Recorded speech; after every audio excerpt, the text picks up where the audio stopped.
Hello, Cheryl. Hello, Rob. Hi.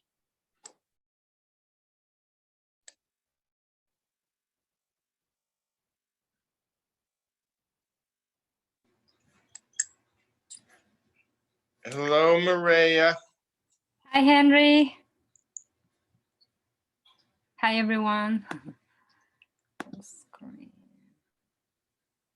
And gallery. There.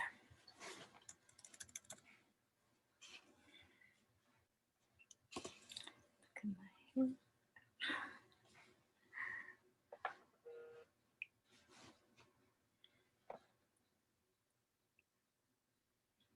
Okay, got it.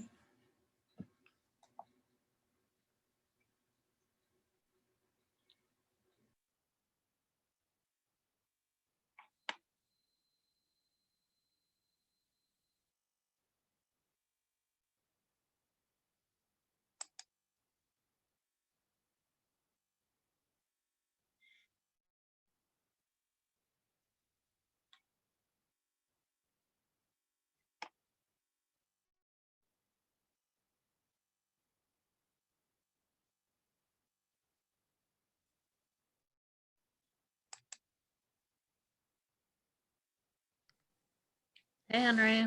Hi, Jamie. How's it going? Good. Good. We just went to the library and got like 20 books about koalas today for my little one. She wants to learn all about koalas. Cool. And you guys aren't doing appointments anymore. You can just come and pick up now? Pretty much, yeah. Yeah, cool. Nice.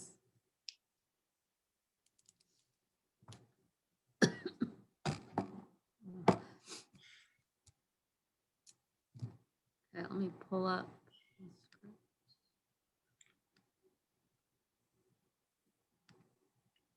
So Eric is not going to be here tonight.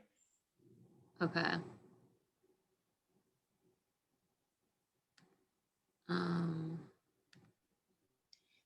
Just pulling up the agenda.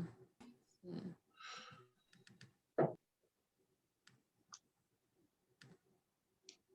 Hello, Adriana.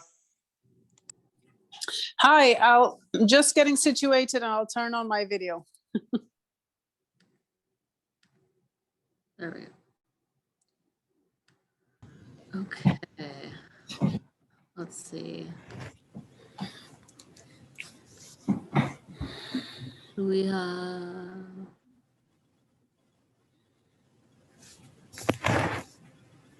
Cheryl, I don't think I've ever seen your hair down. Beautiful. Hi. Oh, yeah, thanks. It's gotten rather long over the past year. Story of my life. It's always in a bun, but Yep, mine is 99% of the time in a ponytail. yeah. Nice. All right. Hi, Rob. Hello. Hi. Adriana's. Okay. So it is 6:01. We'll get started. Welcome to, hold on, my script is not, well, welcome to the regular meeting of the Board of Library Trustees for March 9th, 2021. Again, the time is 6:01. I'll invite Jinder to call the roll. Trustee Duque, Here, Trustee Han, Trustee Lentini, Here, Trustee Ross, Here. Chair Cortez. Here. Thanks, Jinder. I will also invite Jinder to explain how the public can participate in this evening's agenda. All right, good evening, everyone. Viewers are welcome to provide public comment online through Zoom or by telephone at 669-900-9128. And the meeting ID is 939-199-97079#. If you are watching the meeting on Zoom and wish to provide public comment, please select the raise hand feature either on the bottom of your screen or through the participants icon. If you are participating by telephone and wish to provide public comments, please press *9. when the chair opens the public comment period. When it is your turn to speak, you will be notified that the host is inviting you to participate. You will need to press *6 to unmute yourself. Once you are unmuted, you will have 3 minutes to provide your comments. Thank you, Jinder. So in regards to agenda minutes, are there any, amendments? Are there any amendments to this evening's agenda? There No. are none. Okay, I don't see any calls. For some reason, I cannot screen, so I'm gonna fiddle around with this a little bit, but minutes. We are at agenda item 1 to approve the regular meeting minutes of February 9th, 2021. Were there any questions or comments about the minutes from trustees? I'm gonna Nope. scroll through. I don't see any hands up. Jinder, is anyone from the public here? No, we don't have any attendees. So no comments for, no opening for public comment. So we'll close public comment then. And now I will call on Jinder to, now I will call on the board to ask if someone will request a motion to approve the minutes and someone to second. I can, I motion to approve the minutes. I second. Great. Let's have Jinder call roll. Okay, Trustee Duque, Aye. Trustee Hahn, Trustee Lentini, Aye. Trustee Ross, Aye. Chair Cortez. Aye. Great. Thanks, Jinder. So item number 2, we are having a presentation about bilingual promotion and outreach presentation by Supervising Librarian Jill Tokotomi and Senior Library Assistant Mariah Renteria. If I say that wrong, apologies. And we are ready for your presentation. Before we get to that, I wanted to recognize that Maria Renteria, who's here today, presenting with Jill, was the recipient of the Social Responsibility Award this year from the city of San Rafael. Hooray, Maria. Congratulations. Yay, congratulations. Thank Hello, you. everybody. Thank you for having me again. So I'm going to go ahead and share my screen, and then Maria and I will trade off talking about bilingual promotion.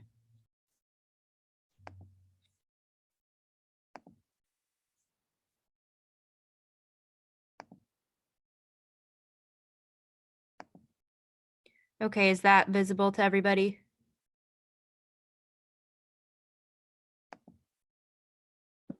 Yes. Yeah. Okay. Yeah. Great. So again, my name is Jill Tokotomi. I'm the supervising librarian responsible for outreach and promotion. And also I supervise the Pickleweed and Northgate branches. And I'm joined here with Mireya, who I'll let introduce herself. Hi, everyone. My name is Mireya Renteria. I'm a senior library assistant, and I have been working with the library for over 20 years. And I mostly work at Pickleweed, and I also work in downtown.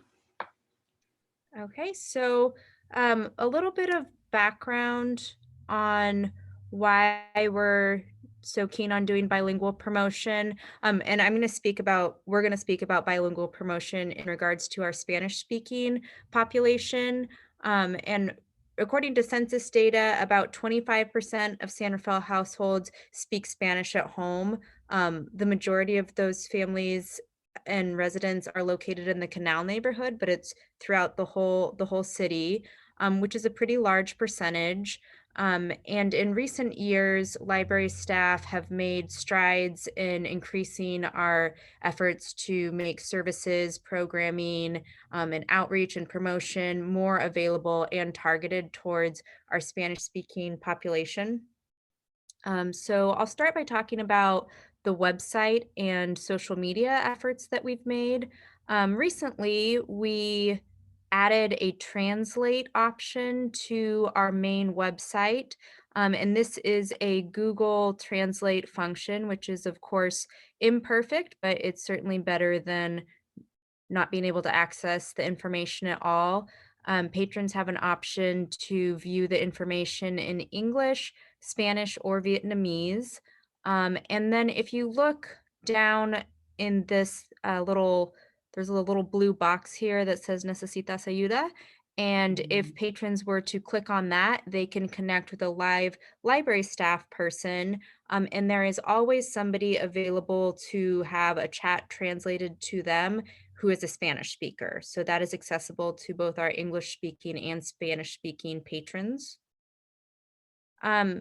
We've also made strides in ensuring that our Instagram content is bilingual.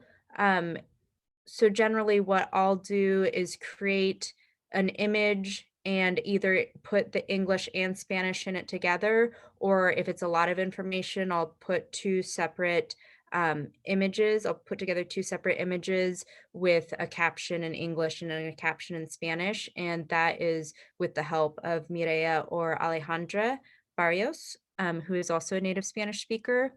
For example, here I was promoting this new excellent service where Overdrive is offering magazines through the Libby app, digital magazines, and the vendor Overdrive had created an image for us in English here on the left side, and they didn't create it in Spanish. So I went ahead with the help of Mireia in Canva, which is a graphic design platform, and we kind of recreated the image in Spanish because there are a lot of Spanish magazines available. So we wanted to make our Spanish speaking patrons aware of this service as well. And then our process for translation, I'll let Mireia jump in just a second. But like I said, I generally create an image in Canva, and then there is a separate folder we have called translation needed or something. And when it's ready, I just pop that in the translation needed folder, and then either Alejandra or Mireia will go in and translate directly within the platform. So it's super easy for us. Or if it's a large amount of text, we'll just use email back and forth, but we kind of have a process down. And then Mireia is going to speak about her process for translation, because in addition to being a senior library assistant for us, she is also a professional translator, which is really excellent.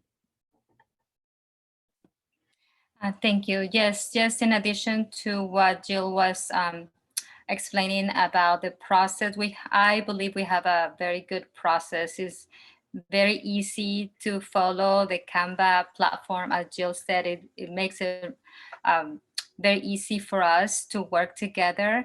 And talking about translating these flyers or images or any post that we like to translate, as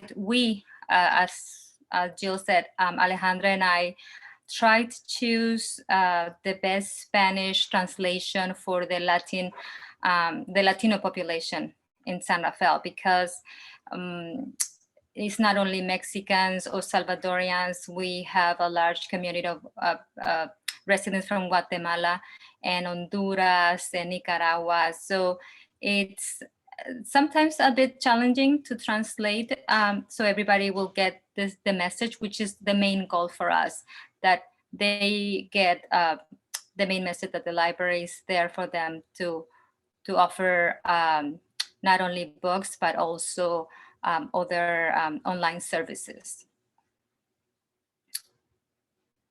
Okay, thank you, Mireia. And then speaking on that with residents from different Spanish-speaking countries, a lot of times one word that someone uses in Guatemala, for example, won't really mean something or mean the same thing to someone who's coming from El Salvador. So I think Mireia and Alejandra are both really skilled at choosing language that translates to everybody who is a Spanish speaker, and that comes with years of practice. Okay, and then Mireia is also going to speak about our Pickleweed Facebook page. Yes, so the San Rafael Public Library has the main Facebook page, but we also, as a branch, have our Facebook page. Most, if not all of the posts are completely in Spanish, but also sometimes it's bilingual. If the post is coming from the main library, we just add a message on the top, so the community will get the same message as the English-speaking population. And the community is constantly checking our Facebook page, and they like to communicate through Facebook. I'm talking about mothers who are raising young kids. I know the younger population might follow Instagram, which we also have an Instagram account. So that's how we reach out to the community. We provide the posts in Spanish, and we get a very good connection because it's their language and they understand it, and they trust us. Oh, and then one more thing about the Facebook, we do find that that for whatever reason, Facebook is a platform that people feel very comfortable communicating with us via. So we'll get a lot of messages from people who have questions about the library, or they want to sign up for a program via the Facebook Messenger, or they'll put a post on the wall. And then Ale and Mireya are both really good about being super responsive to patrons via Facebook. So it's just another way to connect. And then Mireya is also going to touch on this radio promotion that she's done with Cuerpo Corazón Comunidad. Yes, so Cuerpo Corazón en Comunidad is a local radio station run by Multicultural Center of Marin, and we have a close connection with them. So we have promoted the library services with them over the years. I don't know how many years at this point, but during the pandemic, right, I believe after we came back to the library to offer curbside services, I was invited to be on the show and promote the virtual services, the curbside service, library services, and other virtual programs. So it was a good opportunity to reach out to the community to this, I would call it a special tool, because the community still listens to the radio, and they also follow them on Facebook. So we have a partnership, if I may say that, with them and other agencies in the community. It was a good opportunity to, after a lot of stress and not providing the same services, to be in this platform and reach out to the community. And then I want to talk about email campaigns. So for I don't know how many years, but for a long time, the library in the city has used MailChimp, which is an email campaign platform to send more graphic, attractive emails to residents. And back early days, a year ago, at the beginning of the pandemic, we started sending Spanish newsletters as well. So I would create the English newsletter, and then I would go through and remove anything that wasn't accessible to a Spanish speaker. For example, if it's a service or a program that would only be available in English, I would pull that out, maybe supplement it with something that was available to a Spanish speaker. And then Mireya would go through and just translate everything from the English to the Spanish. So we had gorgeous emails that we were sending out. The issue that we ran into is MailChimp is an opt-in service. So try as we might by promoting on Facebook and telling patrons to sign up, we never got a big response. So Mireya and I were doing all this work, and we were never reaching more than 20 or so patrons. So it wasn't really worth our time. But then, and this should be December 2020, but in December 2020, we switched to a new campaign called Savannah.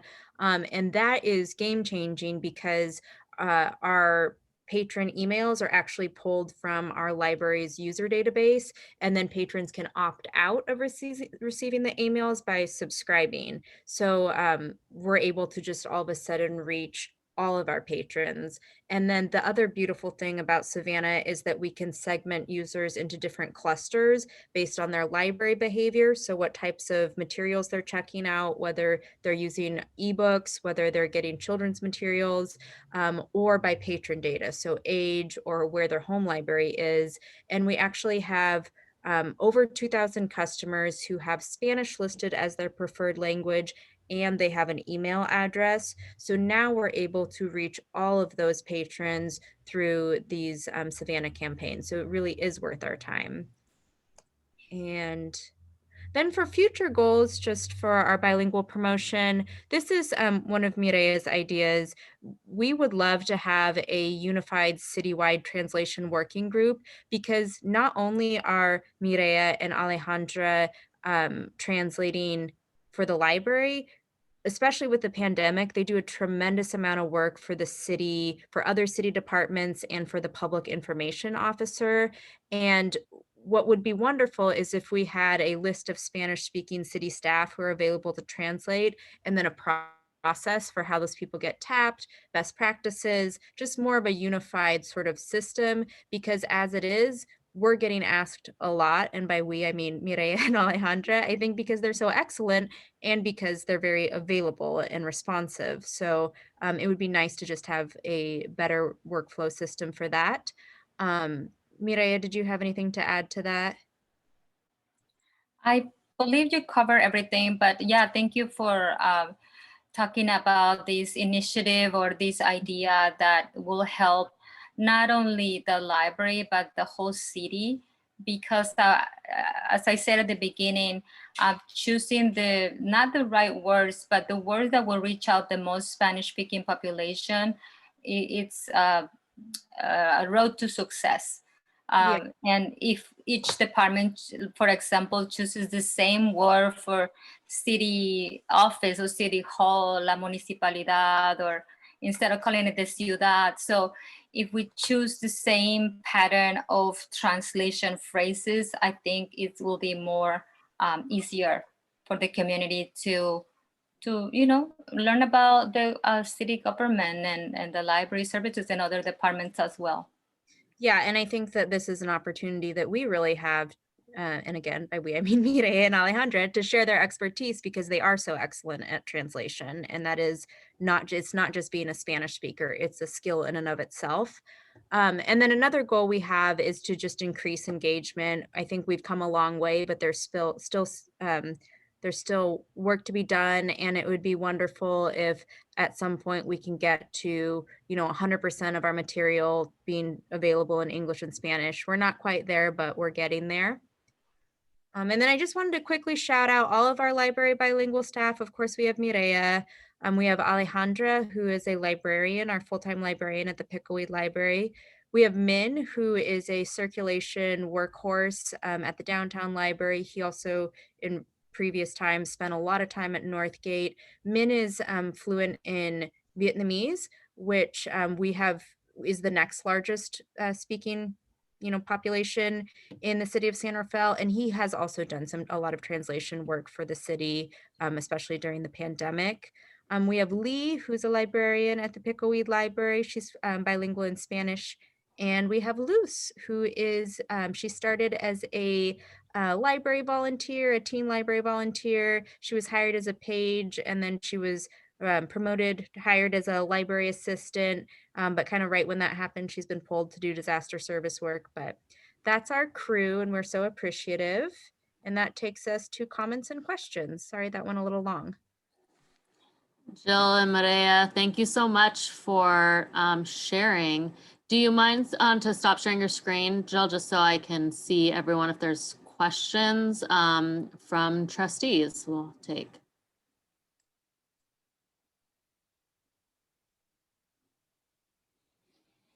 Any hands raised? I don't see any questions right now. So Jill, oh, sorry. Let me just ask this question, and then Adriana, I see your hand after. Sure. But I think I just lost my train of thought when I did that. Oh no, I knew what I was gonna ask. So Jill, you were mentioning that, there are some programs that you will take out if they're English speaking only. Is there a process to have like live translation, which you can do, on during programs? Do you offer that? We don't, but that's a really great idea, and we can add that to our future goals. I think that would be wonderful. We have offered some bilingual programming in the past, and that actually, what you're talking about was offered during one of our programs, a live translation, but it's not a regular practice we engage in. The city has the technology to provide live translation, which is a bunch of headsets and other technology to share with the public. And we did use those during the previous library study, and we have contractors that we can reach out to. So thanks for suggesting that. Sorry. Yeah, great. No, thank you. And Maria, just between, you and me on this public Zoom here, is that, I know one of the things that I've been learning is really a lot more about equity practices. So I hope that, the city and everyone is thinking about bilingual staff and how they either receive extra stipends or benefits that way. So I know that that's something that cities all around are thinking about, just to be more equitable. So I just wanted to say that. And then, so thank you. And Well, thank you for saying that. Yeah, just wanted to comment and ask questions. So Jill, Mireya, thank you for this update, and wonderful that we're reaching out to our communities in their language that they speak at home. And we also have our bilingual family. We speak Spanish and English at home. And I was wondering, how do you, so you mentioned about finding the words that are common or most likely to be understood, because it's incredible. All of the countries you mentioned, they're so close geographically, but there's so many different terminologies. And so when you think about adding translators, which would be great, I mean, one idea could be having like a glossary of we're using municipalidad instead of ayuntamiento or ciudad, right? But how are you thinking of incorporating different translators who may come from one of the countries and might not realize which is the more consistent terminology to use, and also even from the broader community, right? We could have volunteer translators that are not necessarily part of the city. There would need to be some quality check process, but just curious about how you're thinking of expanding this service to beyond you and Mireya and Alejandra, that obviously can only do so much.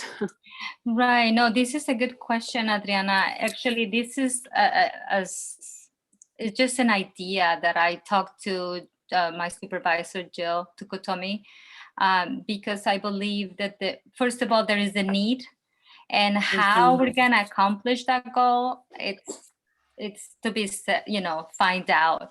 I know the police department has also professional interpreters on site, so I was thinking or hoping to reach out to them too and learn from each other. I believe in teamwork.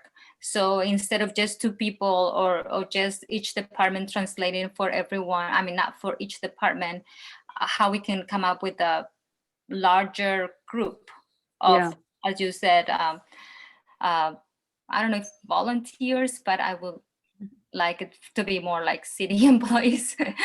But yes, at this moment, it's just the beginning, and we're open to many ideas, and hoping for the best, how we're gonna accomplish this. This for me is a dream. It's a goal that I just thought about it, and I said we should come up with, as you said, we speak Spanish, but in Guatemala, for example, the word jacket, they call it chumpa. And I don't know, in Nicaragua, they call it a different way. And in Mexico, so I'm not translating about jackets, but who knows, we translated picture books, we translate everything. And I remember one translation that I did for, I think it was the fire department. That was one of the most challenging translations I've done. Yeah, so anyway, I don't want to take more time. Yeah, no, I think that answer your question. yeah, it sounds like it's early days, but yeah, having a pool of translators from the different countries and having some guidelines. But yeah, you can't possibly, anticipate all the different words. Sometimes it's surprising, right? How what in your country this doesn't mean anything. Yeah. But yeah, maybe having a pool of translators and then a quality check, a smaller group of quality check staff who are more attuned to the different terminology, so that we can make sure that it's understandable to everyone. But yeah, I'm really excited about the prospects of this. Great. Cheryl? Yeah, no, this is really great. And I guess I was just wondering, it seems like this has come, a long way in terms of maybe what was happening 5 years ago with translating of materials and getting messaging out in multiple languages. And so I guess I'm just curious, based on sort of that trajectory to where we are today, and as well as your goals going forward, how is this accounted for, like in the annual budget planning? It seems like this is being absorbed within the regular staff duties right now, but if it wants to grow, like where you see, this going and the goals that you have, like how is this being tied to the budgeting process so that we make sure that all these efforts are continuously funded? Henry? That's a good question, Cheryl.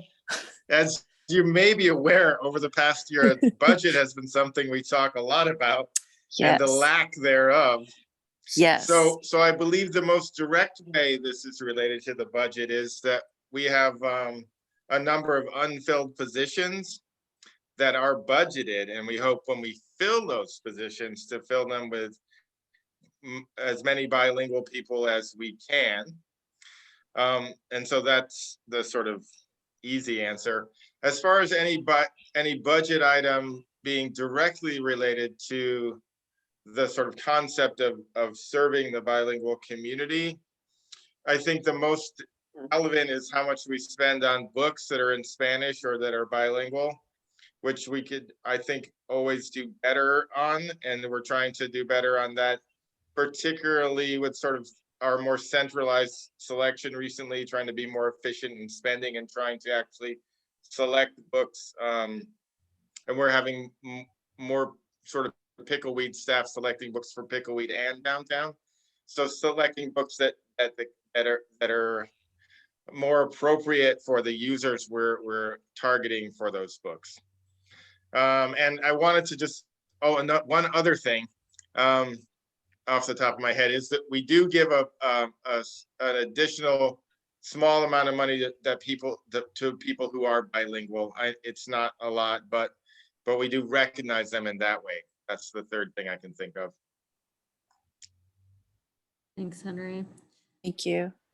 Questions? Well, thanks, Jill and Maria, for coming and sharing with us. We appreciate it. Nice to see Thank you guys for having us, and we will. Oh, wait, step hold out. on 1 second. I'm sorry. Jinder, are there any public comments?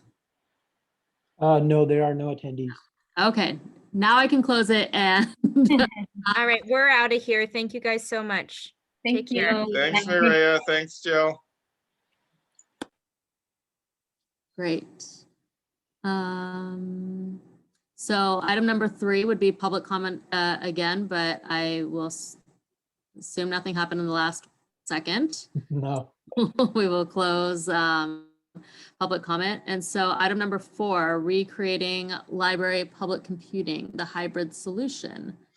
I will give that, it looks like, to Henry. Thanks, Chair Cortez.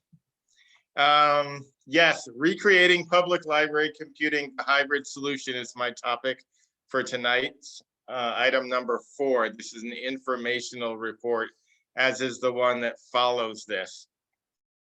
I'm going to share my screen, and everyone, as part of the packet, I wrote a staff report about this.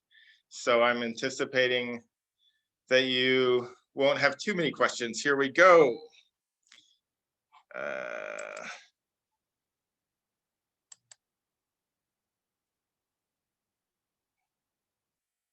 Can everyone see my screen?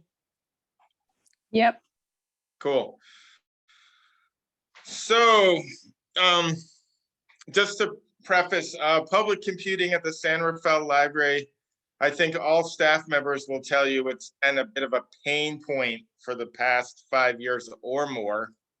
And I'm going to tell you a little bit about why that is, and then show you or explain to you what we think the solution will be. And that both has to do with specifically what technology we've been using here, and also the sort of greater landscape of public library, public access computing over the past 20 years, let's say. So what we have been using is called the virtual desktop infrastructure, using VMware, which has probably been more popular in the last year than ever before. So sort of VMware allows you to kind of do a lot of things virtually online. What we were using it for was instead of having a dedicated full service PC at each library computing station, we only had a monitor, keyboard, mouse, and a thin client that would connect to the server next door and at Pickleweed and the server on site at Pickleweed, so that all the local computing was being run on the server rather than on the actual machine next to the workstation. This allows for some efficiencies in rebooting the session. Between each session, all the users' info is erased easily. It theoretically allows greater control, better updates, stuff like that.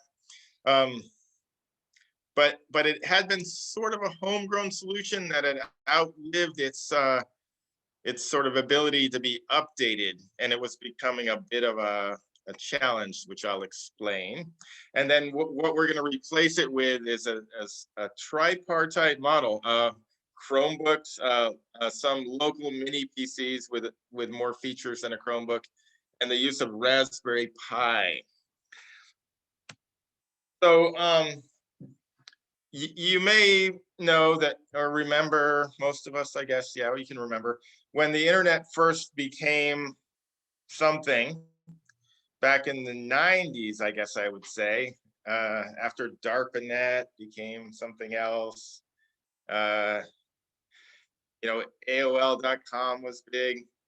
One of the first places that people could actually, experiment with for free, the internet, which, and the cost of public computers, personal computers, was pretty high at the beginning, was the public library. And at that time, when I started as a librarian in around a little after the year 2000, it was incredibly popular. So that a lot of us remember the time when the sole job of the librarian was to kind of keep a written list of who was next on the computer, and people would get into fights and there'd be all kinds of confusion, and getting the person to leave the computer was impossible. And when you were closing the library, it was sort of chaotic.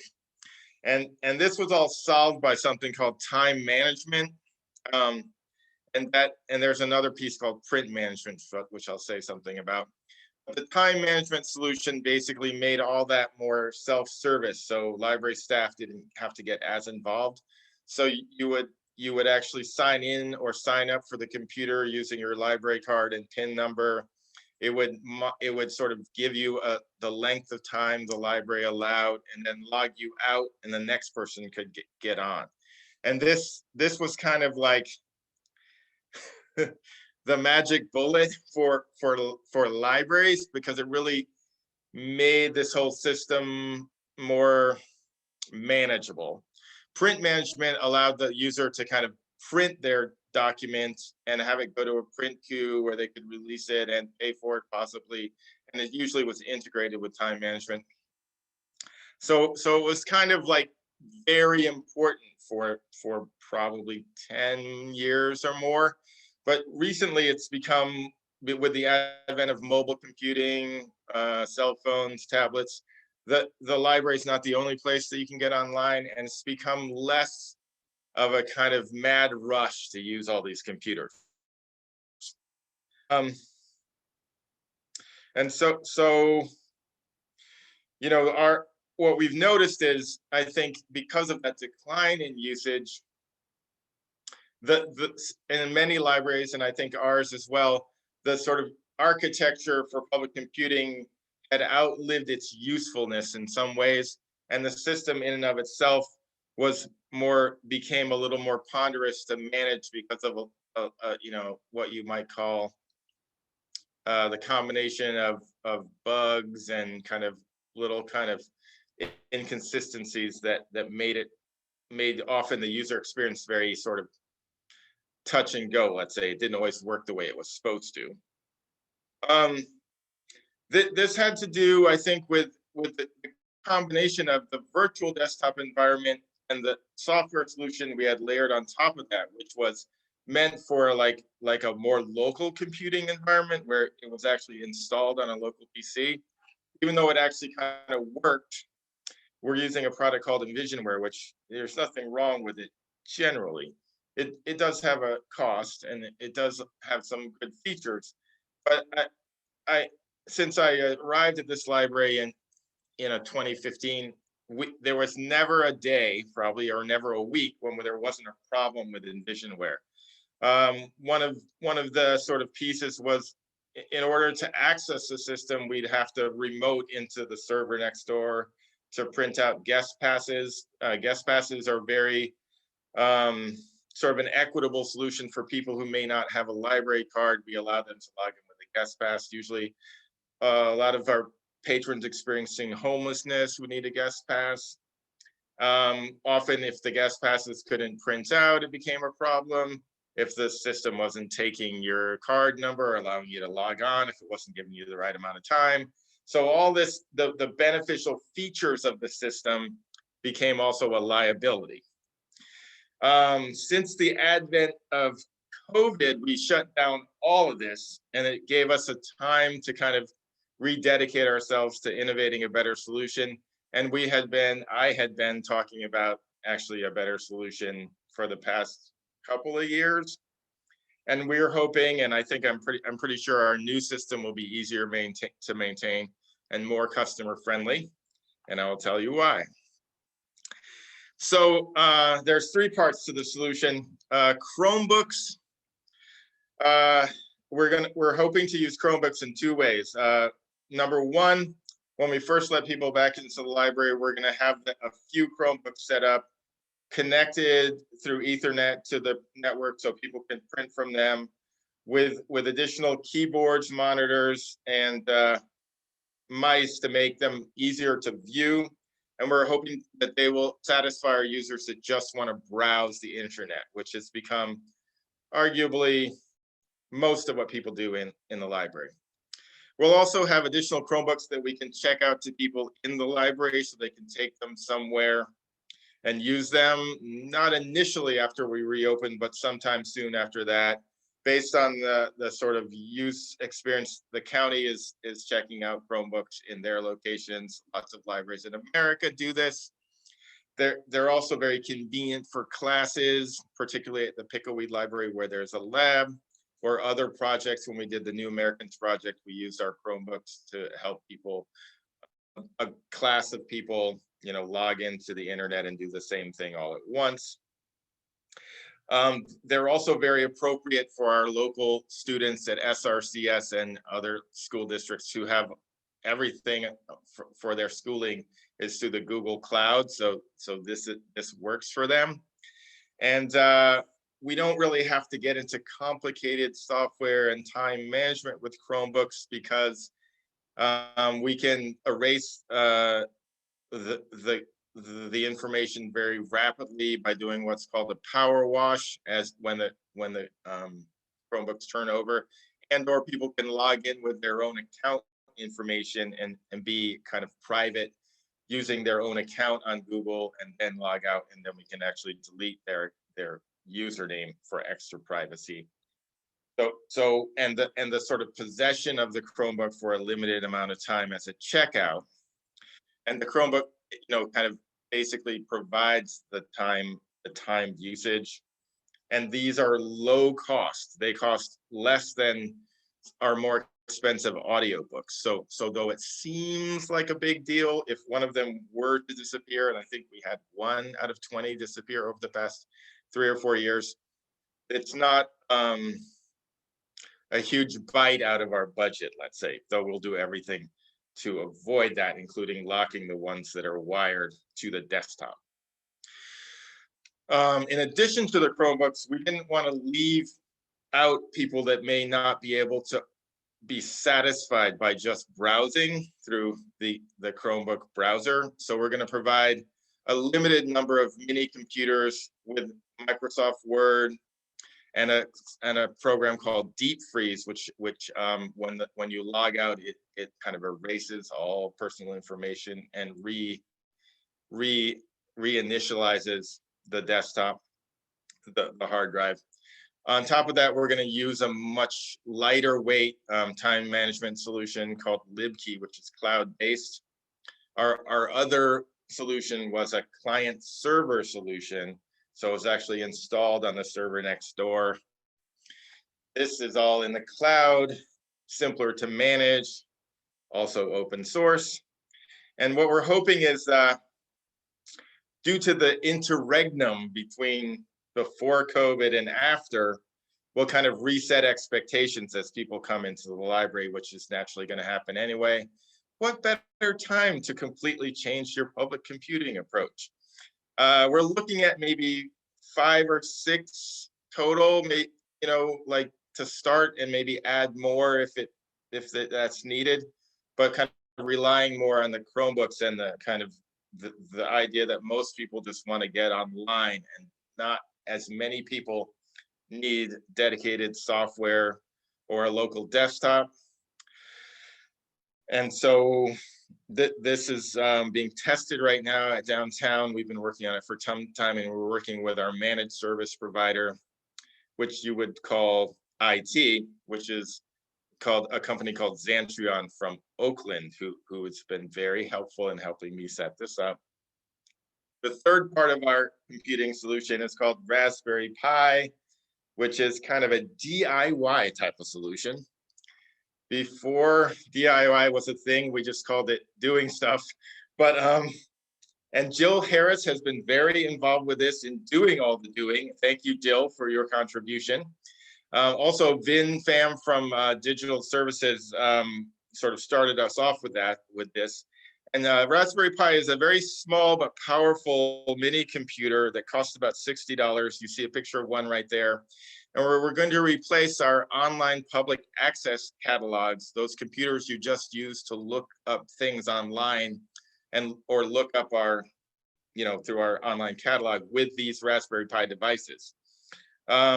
Jill has been working with them, adding components, replacing components, getting additional pieces, so that we can provide the same type of browser experience you would experience with a regular PC through the use of this mini computer we can clone them to make more. We happen to have a few that a former staff member had used for a project, one that had been used for a system to track the space lab as it went across the sky. So they sort of are emblematic of a kind of experimental approach, but they're very powerful. The fourth version supports more video capabilities, and you could actually browse the internet just fine with these. So that they can also be seen as a solution in that way. But we're starting out by having them be our catalog computers. Fiscal impact. So before we jumped into this, the managed service provider, Xantrion, was very incentivized because they were having some challenges maintaining the old virtual desktop environment. I got with the previous director of digital, Rebecca Woodbury, and we looked at the cost to maintain the VMware, the licensing, and it was significant. And so that cost is a little less than double what we've spent so far on the initial outlay. And we have a pretty healthy office supplies budget that we can tap into a bit at a time, but so we can afford this, and we're actually saving money for the city's money, the people's money. We're saving money, and we're doing it in an incremental approach so that we're not over designing it like the previous system was over designed. And we have a very great ability because of the 3 different components to iterate in any of those directions: more Chromebooks, less Chromebooks, more mini computers, less, more Raspberry Pi, less Raspberry Pi. So I'm very excited about introducing this new system with our sort of new expectations for computing in a more socially distanced environment where we can't really have as many computers anyway, and being able to build it back in a way that's more sustainable, more organic, and more user-friendly. And that concludes my presentation today, and I will stop sharing my screen unless someone wants to see something. Thank you, Henry.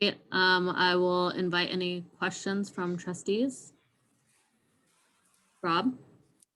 So, I mean, it's pretty transformational. I mean, it's a pretty big deal. You know, is there a way? I mean, I don't know. Anyone?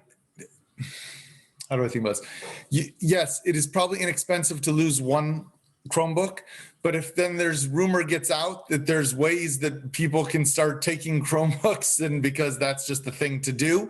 So the question is, is there a way to deactivate the Chromebooks so that if they walk outside of the library, it locks up so that they couldn't use it anymore, so that that way it you know, just like an iPhone, you know, you can lock it up if you by remote thing. Is there any way? I mean, I still worry about that piece of the whole thing. A couple things. We're going to have them in the system and check them out to you. So we'll have your name, address, and phone number. We thought about, I've worked at libraries where if you got the Kelly Blue Book, they made you give them your driver's license, maybe some collateral in some way. Yeah. But you know, some sort of fair medium in that way. I think we've looked at trying to manage them through the Google Cloud, but since they don't see us as education, it's a little challenging. I think that could be a thing, sort of LoJack-like. Yeah. But I think initially a legit sort of library card as a checkout would actually, you know, be sufficient. You know, if you happen to forget it in your backpack and I call you, you know. But yeah, we're sort of wary about that. And also I think as we reopen, there'll be fewer people in the library and more eyes on. And we're going to start with the ones that are actually locked to the desktop for the wired ones, which I anticipate people just kind of want to print a lot, and the ones that are wired will be the ones that they'll be printing from. But that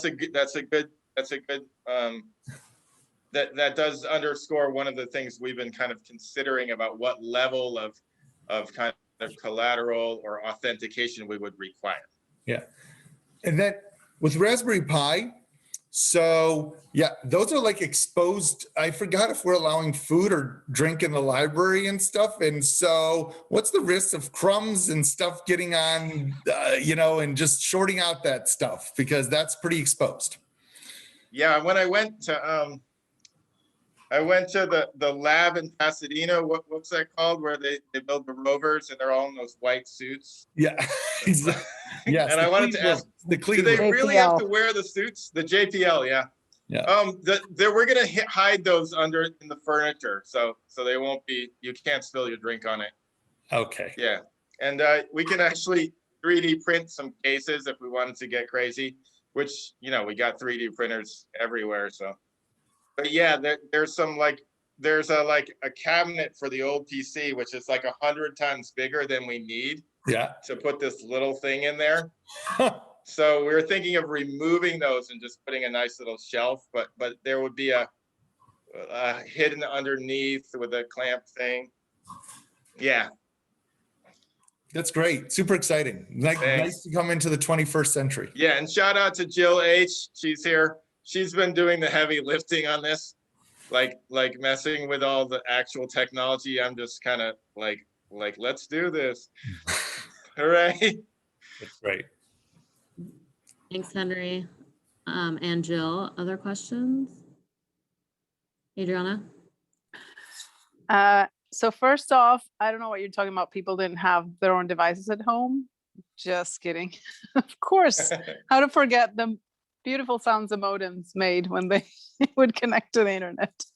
You did take me back there. I was giggling the whole time.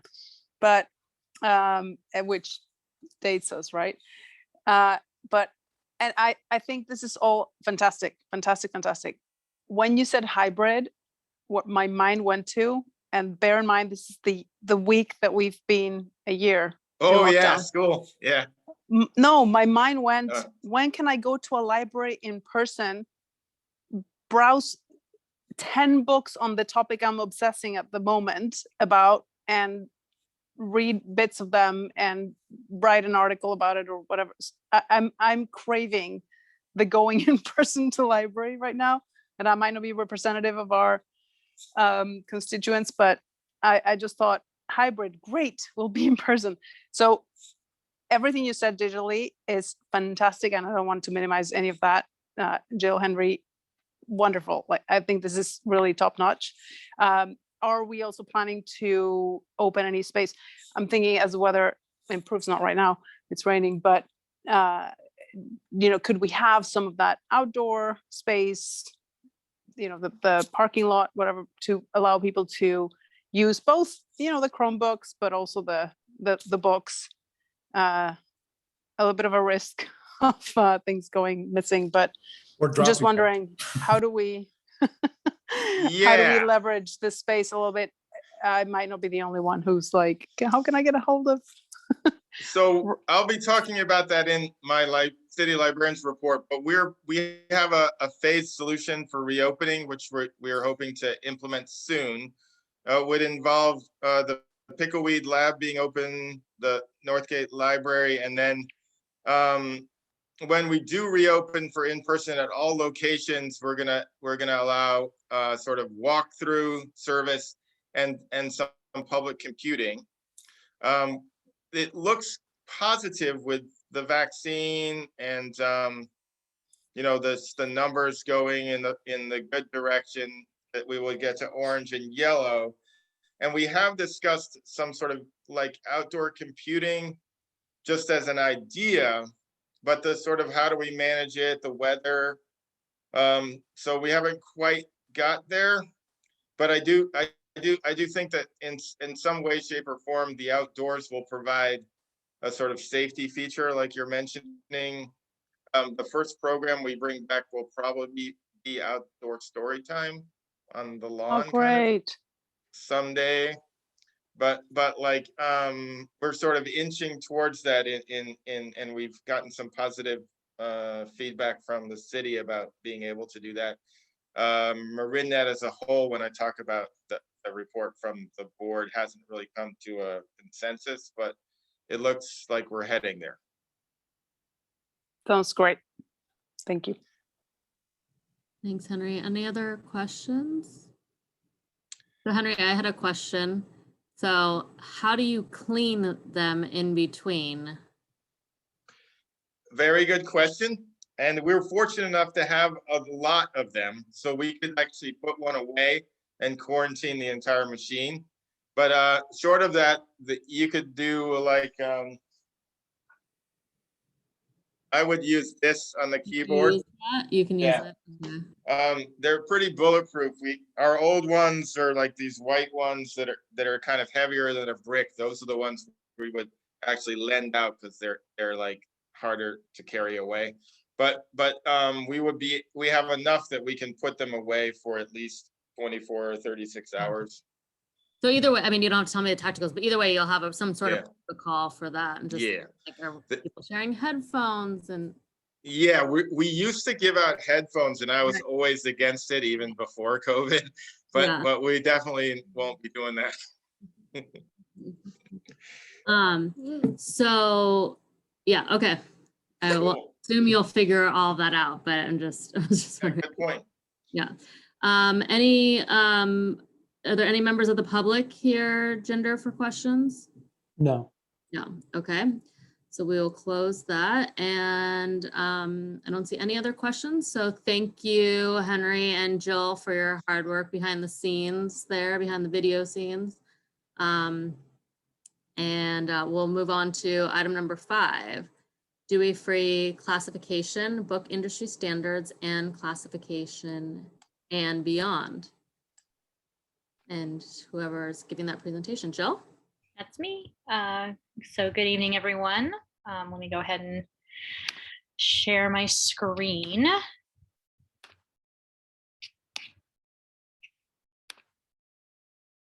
All right, so yeah, we're presenting this informational report to you all about sort of BISAC and the history of alternatives to the Dewey Decimal Classification System and the trend in recent years for libraries to adopt alternative systems. So beginning in the late 1990s, there has been a growing trend among public libraries to adopt a more bookstore style approach to public services. And a major component of this transition is discontinuing use of Dewey in favor of a more user-friendly system. And a very significant number of library systems that have gone that route have improved public service and staff efficiency by adopting a different scheme for organizing materials. So alternatives to Dewey include BISAC, the Book Industry Standards and Communications, which are the subject headings that are used commonly in bookstores. And a second one is Dewey Light, which was presented at the ALSC National Institute. ALSC is the ALA division concerned with youth services librarianship. And this is a well-known, I attended this institute, and this was a well-known and well-regarded presentation that has had a lot of influence on our profession about dairy and library and how they transitioned to a modified version of Dewey successfully in their library. So some other examples of libraries who have made the transition. In 2008, the Rangeview Library District, which is also known as Anythink, successfully converted to a system based on BISAC subject headings, which they branded as WordThink. Anythink is a pretty quite forward thinking. Just the fact that they rename themselves Anythink, which is a pretty out of the box name for a library system, goes to show. And I wanted to share this quote from Anythink Libraries director, Pam Sandlin-Smith. At Rangeview, our main focus is to provide exemplary service to our customers. WordThink is just one more example of how Rangeview puts its customers first by making our traditional library environments easier to use, resulting in friendlier experiences. More local examples where we and other libraries in Marin have adopted modified or alternative systems of organizing books include our grading system, which some of you may remember we've presented on this previously, but for those of you who aren't aware, grading is a system where it's typically used with picture books, but it can also be used with nonfiction, where picture books are organized in a way that is more conducive to the way that children look for books and ask for books. So we selected the kind of most popular, most frequently requested categories of picture books by kids and by parents. So for example, kids come in and say, I want a truck book, I want a train book. We have, a section of transportation books. Parents come in and say, I want a book about, learning to use the potty, or getting a new sibling. We have our growing up section. And Marin County Free Library was actually the first to adopt glades at all of their locations. And then we, learned from their example and developed our own system that we use at Pickleweed and downtown. And another local example is the Northgate branch, which really, it's all face out. And so we implemented a bookstore style, sort of marketplace style of presenting our materials there, which is also in line with using sort of modified ways of organizing and featuring books. So arguments in favor of transitioning away from Dewey to an alternative include ease of use.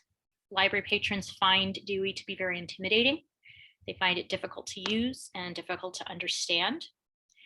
In particular, I want to highlight that children are not taught Dewey Decimal or library wayfinding in general in school anymore. It's a sad reality, but they just are not coming to us with that knowledge.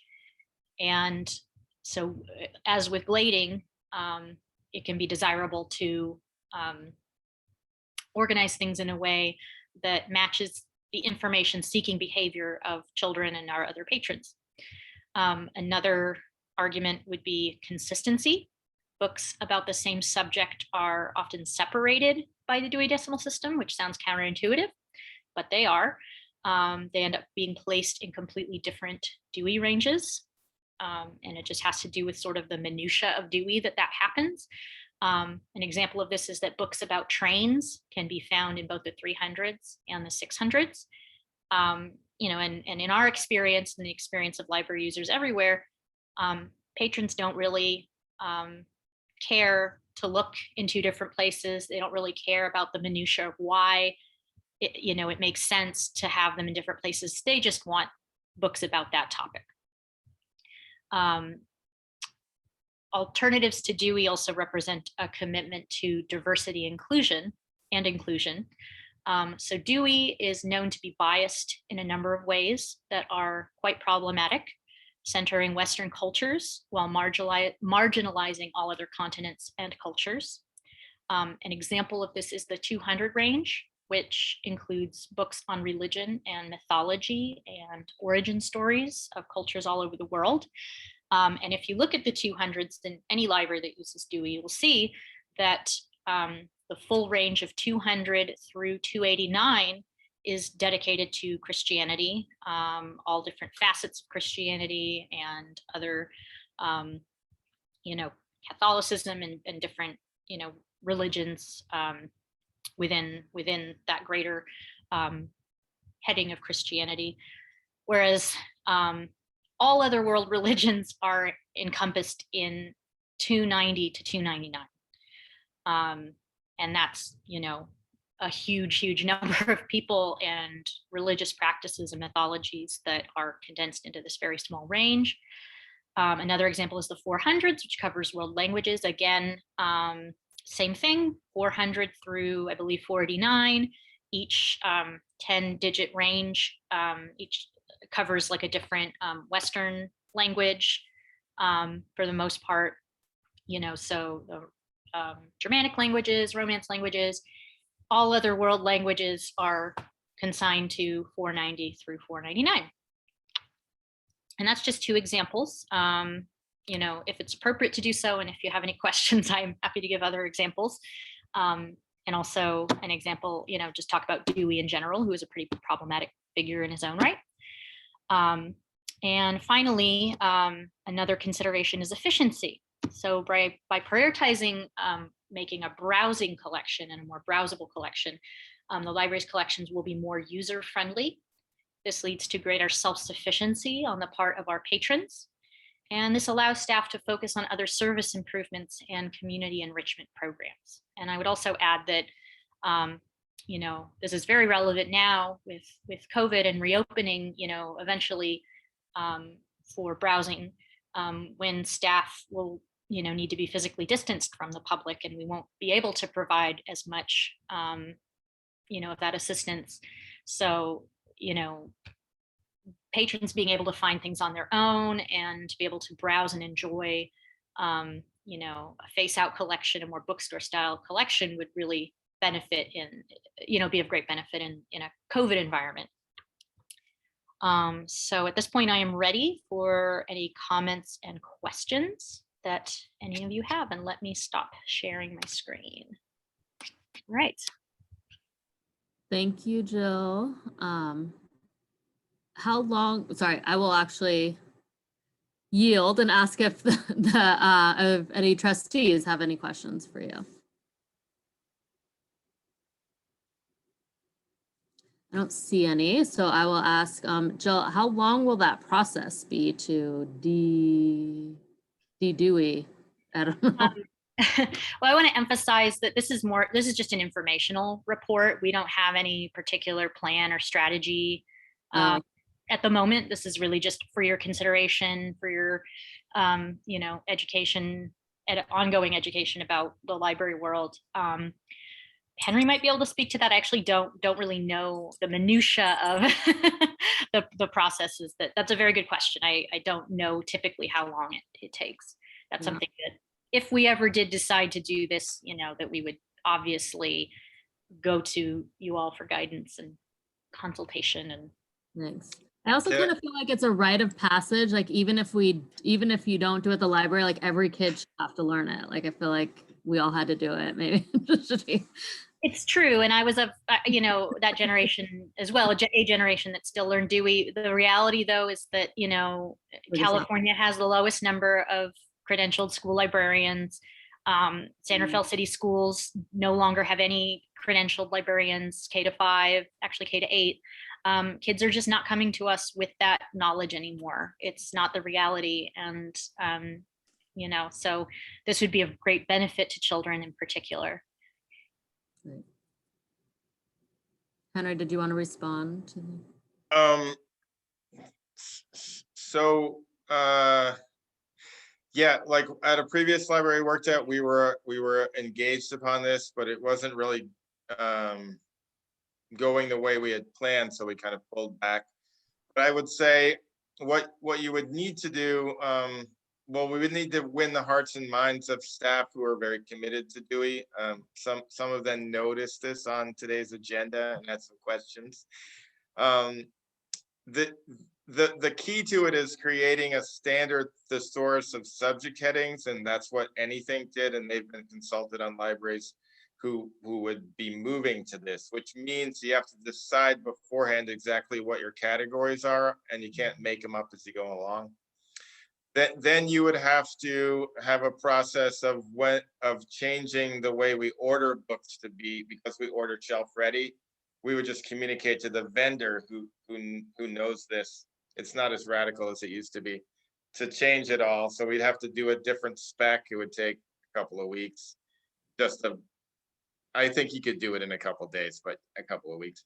And then the big heavy lift would be relabeling everything, which it's never a bad idea to go through your stuff and kind of look at it, but that would take a little bit. And then moving everything around, like it would be nicely dovetail if we were to get rid of, let's say, floor to ceiling shelving and replace it with half-size mobile shelving so we could see everything and make it more open. You could do all that together if you're moving everything once, and you could RFID tag at the same time. So we're not dying to make a change right away, but there's a lot of the path has been, what's that called when someone walks through the deep snow ahead of you? They break the trail.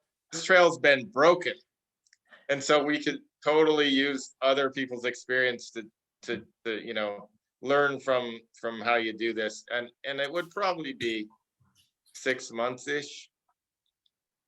One nice thing is that there are a number of alternatives that exist, so that we wouldn't really need to reinvent the wheel necessarily. I only listed 2 examples, but there are numerous other ones: Metis, natural language, as well as BISAC, other hybrid approaches. So the path has been blazed. Yeah.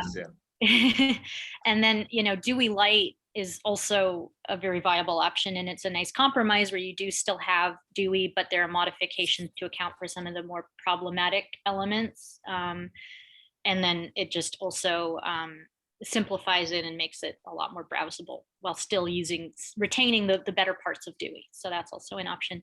And then one other thing I wanted to add in terms of the history of this is it actually has an even longer history than I realized. Since writing this report and creating this presentation, I read a little more and found out that back in the 1930s, a librarian at Howard University actually created a new system of library classification to undo an instance of racism in the way that Dewey Decimal System treated Black writers at the time. And since that time, Dewey itself, newer editions of Dewey have corrected that. So it's not that Dewey hasn't corrected some of those issues. They're just typically kind of slow to do so. And there's still a lot of things that exist now in the current Dewey that are problematic that aren't being changed in a timely manner. But yeah, 1930, so it's not unprecedented. And just to tag on to what Jill said, the Dewey of today is not the Dewey that Dewey created. Like in Dewey's Dewey, all the fiction would be in the number ranges, in the 7 something. So like Monterey City Library has their fiction in the Dewey. And so taking fiction out and having it alphabetical by author is a non-Dewey thing. And so it's sort of like it's already a workaround to even use it. So, and there is an idea, I think, in Dewey that's more prevalent in your Library of Congress, such as headings in academia, that every book has a specific location that it lives in. And within the public library, that's not like a requirement.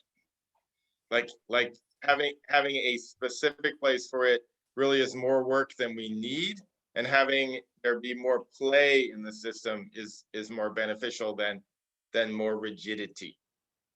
So the play, I think, and being playful, like with the Glades, this would be best case a sort of reinvigorating process done correctly. It looks like Cheryl unmuted. Do you have a question, Cheryl? Yeah, so how do we, as this group, like what are you looking for from us in terms of following this issue? Because as nostalgic as I may also feel about the Dewey Decimal System and the pain to learn it and then use it all through college, I do understand all the points you've made and would agree that, it is probably time to transition or move away to something that is more applicable to the way people really are today or access the library today. So how are we going to track this or follow this, or what do you want or need from this group to sort of, keep this issue going in the direction you want, or what are you looking for? I would say understanding and support. When and if we were to make this change, there will be some, I wouldn't say controversy, but there will be some discussion, and I think the board can always sort of be good ambassadors to the community. Have you heard the library is getting rid of Dewey? Isn't that terrible? They're destroying like everything wonderful. You're like, no, it's so much better. Dewey is so terrible. It's gonna be great. Okay. So that's your role. Got it. Fair enough. I would also say this is, again, for your consideration. This provides sort of a context and a background. That's really all it is at this point. So that if we did, come with an actual proposal or anything like that in the future, you kind of have the background. And, Dewey is, we all learn Dewey in school, but it's still pretty opaque, and it's one of those librarian things that's kind of, weird and, misunderstood, or I don't know. So just basically trying to give you a context and sort of like a lay person's understanding, I guess. Jill, thanks. Adriana, did you have a Yeah, this is very educational for me because I didn't go to school here. So this is all new to me. I have no attachment to Dewey. I probably used it in England, but I don't know. But I had a quick question regarding, you mentioned kids in schools. I did volunteer at my kids' schools the last several years at a local school here in San Rafael. And I mean, their system was very simple. This is a small library. Wondering if you know whether there's a system that the kids learn that is common to all the different schools in San Rafael, or whether it was, you know, makeshift by each school librarian. I don't know, but whether there's an element of like a transition that all kids come from that understanding from their school that could then lead to a common, you know, bridge between the school system and the library system, whether it's Dewey or we support something else. But I don't even know if the library here in Glenwood was different or similar to other schools in San Rafael. Yeah, I know there is some variation between the libraries at the different SRCS schools, and I'm not as familiar with the Glenwood Library. I know that some of the libraries have been renovated, and I know we've helped actually with at least one like library, not quite renovation, but sort of, you know, transitioning to a new building, and we helped them with some collection development and getting set up. And so the ones I'm familiar with, at least like Short School comes to mind, Laurel Dell comes to mind, are organized in a more user-friendly or intuitive way for kids. So Glenwood very well could be like that as well. And I believe that they do all still use Dewey. Henry might know that more specifically since he has a child who's in SRCS schools, but you know, it's also a more common practice for there to be like another common modification to Dewey is to just limit the number of decimal points after, and we actually do that in our kids section too. That's like a kind of easy workaround, just so things don't get like displaced, you know, like books on a topic don't get put really far away. And so it's possible that, you know, schools, I know a lot of schools work with Follett, which is like a distributor, like we use Baker and Taylor, and they come pre-processed. And so I think it's probably easier for them to simplify their subject headings. And Follett is really designed for schools. Like, so. Follett is also the name of the school's automation software. And it isn't made available outside of their network. So I can't just go look in their catalog and see what the deal is because it's only local. Though some kind of integration of those two has always been in the back of my mind, like why don't we all have it all in the same system? But there's some differences in sort of intellectual freedom between the public library and the school library. But I do think that Jill's correct, like at TL and S and San Rafael High, I think they do use Dewey in the library, but I don't know anything specifically. And so that could be something for one of our, we've in the past had quarterly meetings with their library staff and representatives. It could be something we discuss. We just don't really know as much as we would like to. Thank And you. one other quick comment. You mentioned we could be, you know, ambassadors or advocate for the decisions that we know you make in a very informed fashion. And honestly, I'm not meeting a lot of people in lockdown, but if there's anything that you feel we could, you know, share through social media or something like that, that is, I mean, I know social media departments in my company, for example, they have like pre-made, you know, messages we can just plug and play.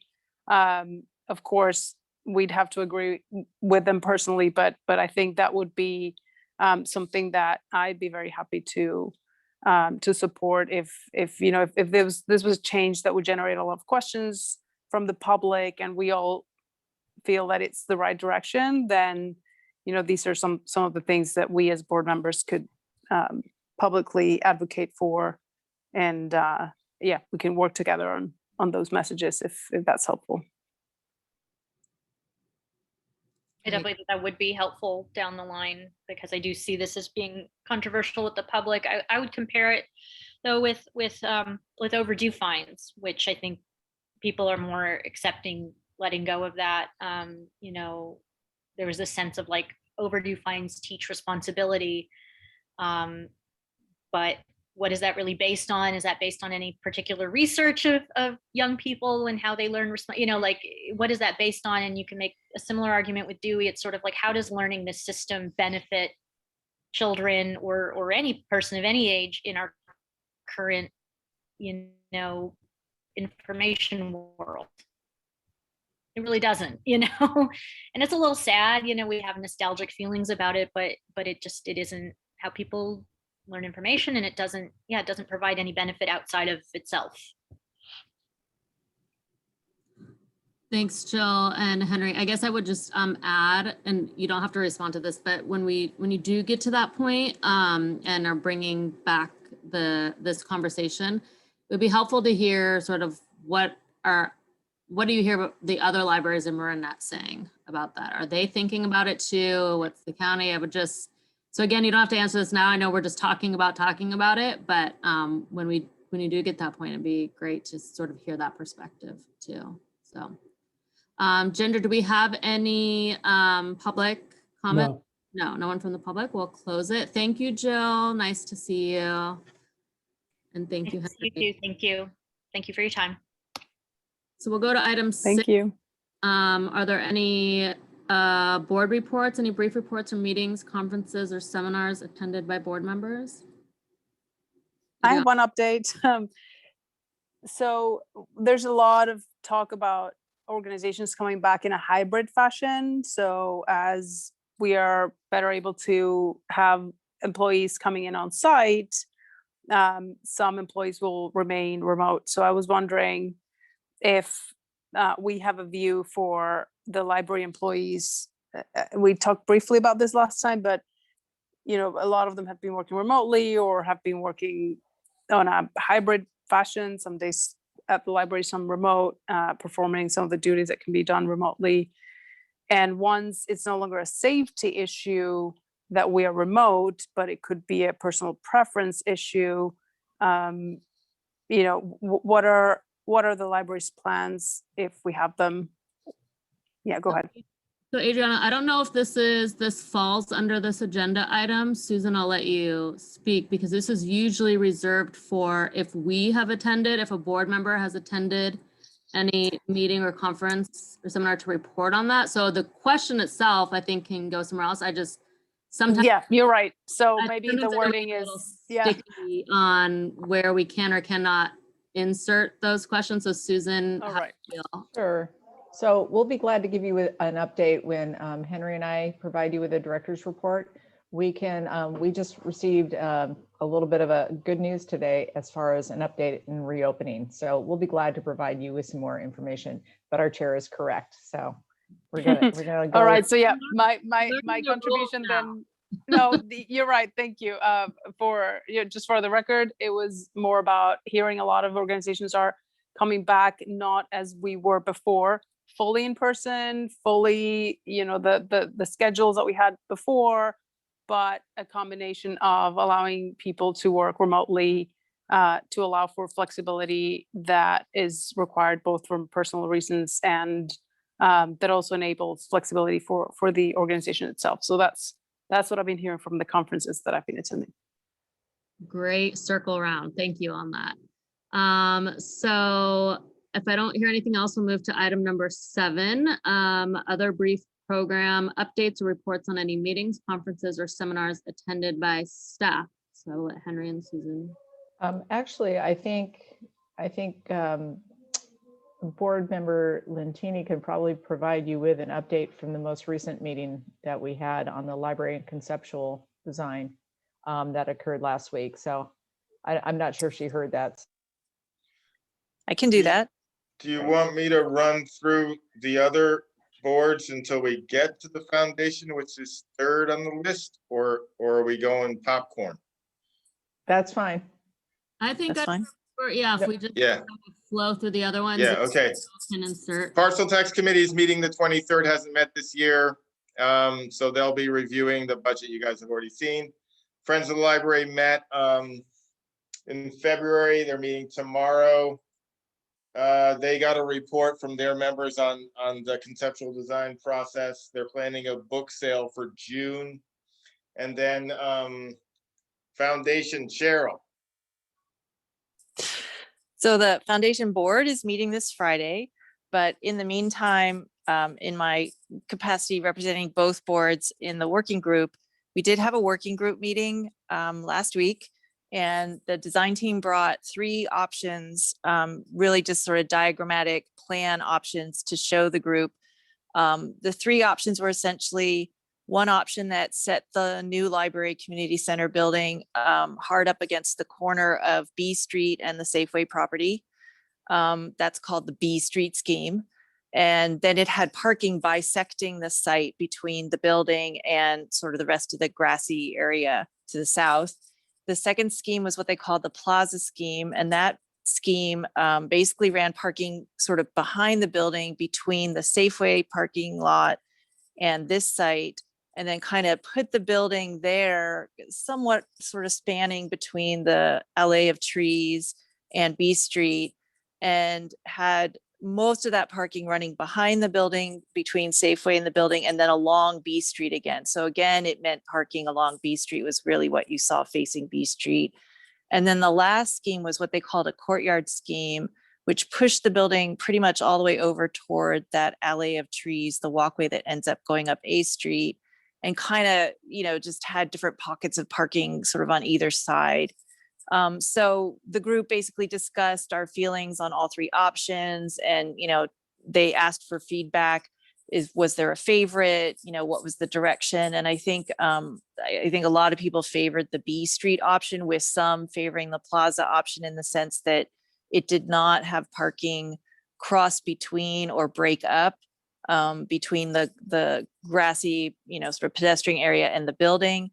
And it also, they liked the idea of, you know, sort of the parking behind it to some degree. But I think the direction given in the end was sort of the B Street scheme, and with the idea that maybe parking could be reduced in the future. So any parking that separated that whole grassy area from the building might be able to go away someday.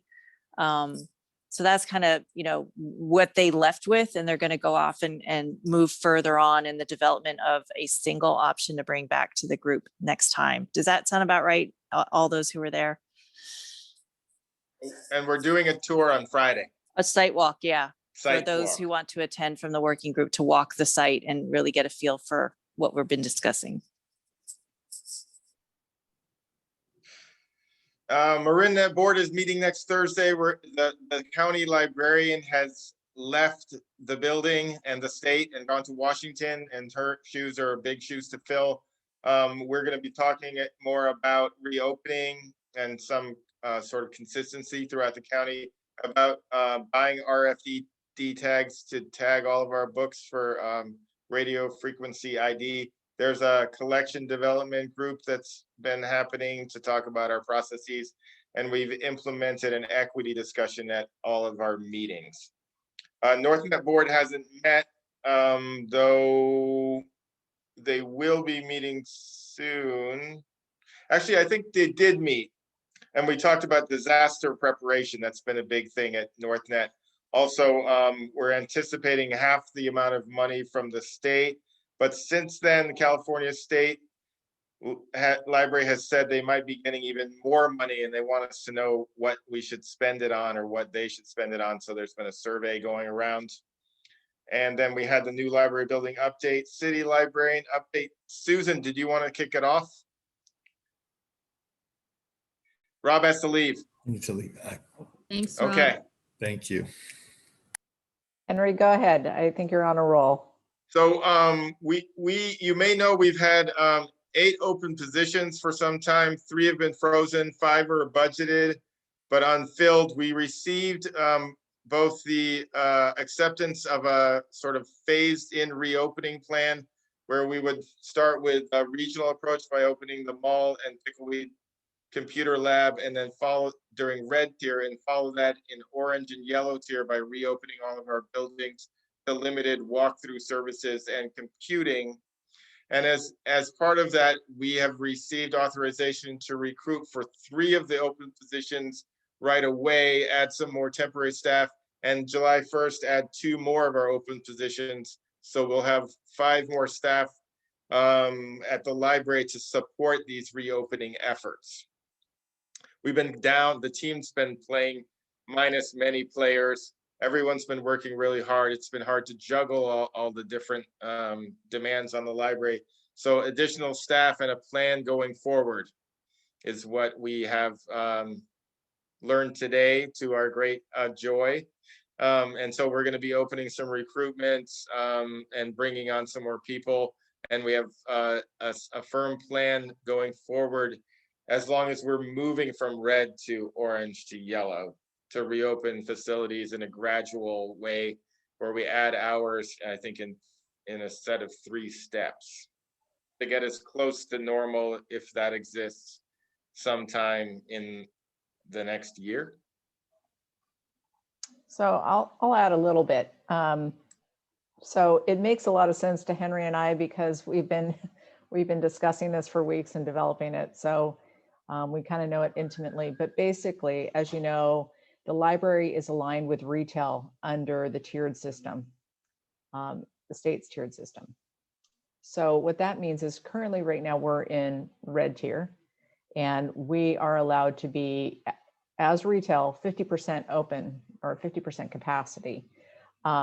So what becomes a little bit more challenging for the library is the amount of people that we can serve in curbside far exceeds the amount of people that we could let into the building with safety protocols and process. So as we move through these phases, we also want to juggle balancing the amount of staff, the amount of people that we can address, right? The amount of patrons that we can help. So before we shut down curbside, we want to make sure that we're opening up enough so we can kind of switch, right? So that's why it's a little bit more complicated. So we came up with a recommendation based on the red tier, the orange tier, and the yellow tier. The rest of the library system in Marin has not, at least to our knowledge, has not announced what they're doing associated with the tiers. We know what we can do, but that doesn't mean what libraries are actually going to do. So based on our recommendations of slowly reopening, and then hopefully by the time we get to a yellow phase, basically offering pretty much everything you're used to, with the exception of minimal programming, because that's still not really allowed in person. We also had to come up with a staffing request, because a lot of the staff positions, as Henry alluded, have been frozen or are vacant. And it takes a while to recruit for those positions. It's not done overnight. It takes, 4 weeks to open a recruitment, then you interview, then you do backgrounds for all city employees. And so it can sometimes take 3 to 4 months to get a full-time employee.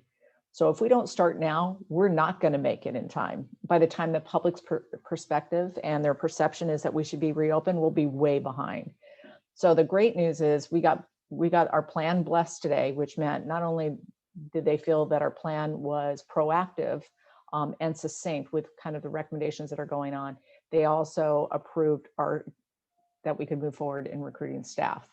So there might be a slight delay as far as, what our expectations would be, but Henry, under his tutelage, we are moving faster, I think, than any other library in Marin County.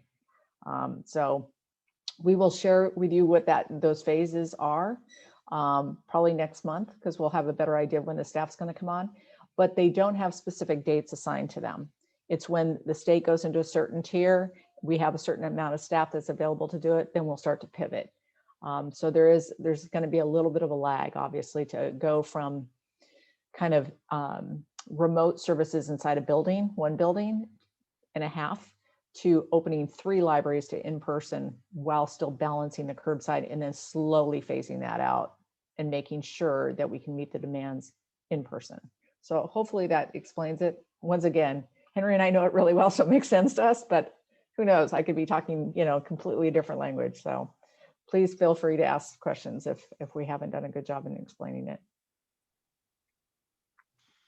I remembered that Adriana's question could be folded into this section. Because the library operations, in terms of circulation and all the other things we do, rely heavily upon a large group of temporary staff, 30 or more people, who we lost during COVID mostly. All of our professional regular hire staff and paraprofessionals have basically been doing all those people's jobs, as well as other sort of higher level stuff. So we really had a very judicious use of any virtual work since June to now, not as part of sort of like the main job. But we've been able to flex for people's childcare needs. We had some people who had taken some COVID leave for childcare and other things that come up by allowing those people to work remotely for like remotable tasks like collection development, doing book clubs, Zoom meetings, any kind of training that was like virtual. We're totally flexible with that, but it's not core to sort of the curbside and sort of on-site demands both here and at Pickleweed, which is somewhat different than other departments and other sort of businesses. So I don't see that as being as much as an enduring feature of what we do, but it's an option for a lot of things. For example, Jinder's work is very, like, he can remote to his desktop if he's working from home this day or that day based on personal needs. Sorry to use you as an example, Jinder. We sort of build that in and we're very flexible with that approach and making that available. But it really is less core than it would be in kind of maybe a less sort of physically based enterprise than ours. So I would like to add a couple of things that this might help. A lot of our departments are really dependent that we're providing services in person. So, you know, police and fire, I know those are the obvious ones, right?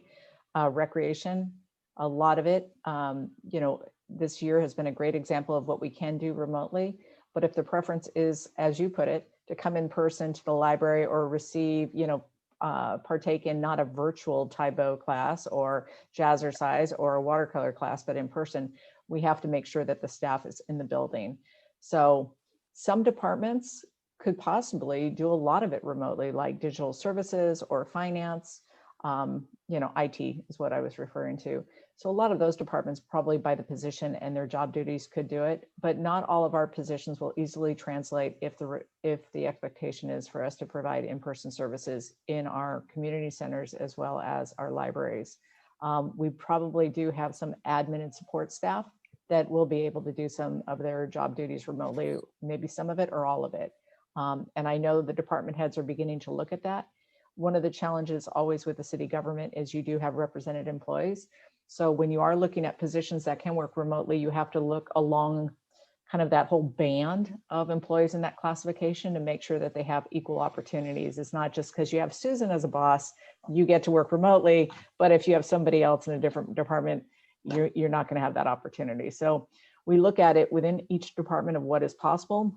And then we kind of have to step back and going, does that position or that classification have the same opportunities across the board? And if not, can we really explain why? So we are taking a look at it because it's for employee attraction and retention. It's a new thing. And, you know, we compete with the private sector in some of our areas in city government. So I know that the city is trying to be progressive and look at every opportunity they can while making sure that there's equity and, you know, amongst the ranks and opportunity. So hopefully that answers it, but we are looking at it actually. That's really helpful. Thank you. Sure. I think one of the things that Henry didn't mention, not that he would have, but our temp staff, to bring them back, the library and recreation, I would say 50% of our workforce is temp staff. So they were not scheduled from the moment COVID started with minor exceptions. What's the challenge here is you would think that with all of these people out of work, they would want to come back. Well, currently right now, people who have been laid off or not scheduled are receiving unemployment, which often exceeds what they would get on an hourly wage. So we do have staff who'd love to come back, but it's financially, it's not feasible for them to work. So that's the other challenge. And I'm talking about like, you know, front counter staff or, you know, camp counselors, stuff like that, where, you know, the hourly rate is a little bit lower than what you would expect. So I think by the time we get in summer, some of those relief programs will probably start to be phased out. And then our opportunity to bring them back will be reestablished. Thank you. Also, some from the library side, some of our best people just, they actually got other jobs too. So when we want to use them again, like the county hired a ton of people like about 3 months ago. And so they took some of our best people. So that's also a factor, like the marketplace is kind of uneven.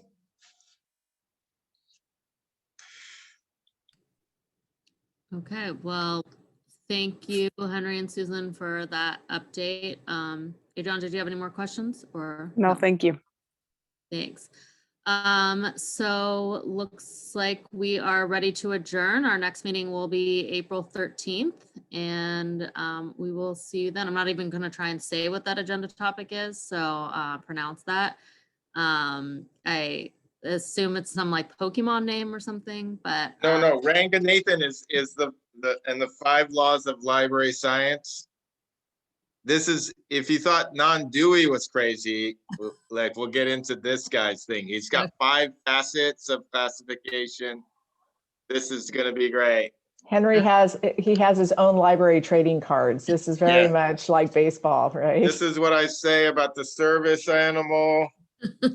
Yeah, I've got my old women's oh, I have that too. yeah, and I got my new one. Oh, I And didn't, so, I didn't get that. yeah. Oh, Um, and shout out to Margaret. We made trading cards this year, 3 pages of Women's History Month trading cards available at your local library on request. Oh, we're just there. Can we save one Yeah. for us, please? Yeah, I'll save yours right here. Okay. You thought I was kidding. So No. You I can did print think- more out. Yes. Yeah. Okay, All right. perfect. Well, have a good Cool. evening. Thanks all. thank you so Thanks. much, everyone. Thank you. Bye. Bye, Susan. Bye. Bye, Thanks, Angela. bye. Bye, Cheryl. Bye, Bye. Jamie.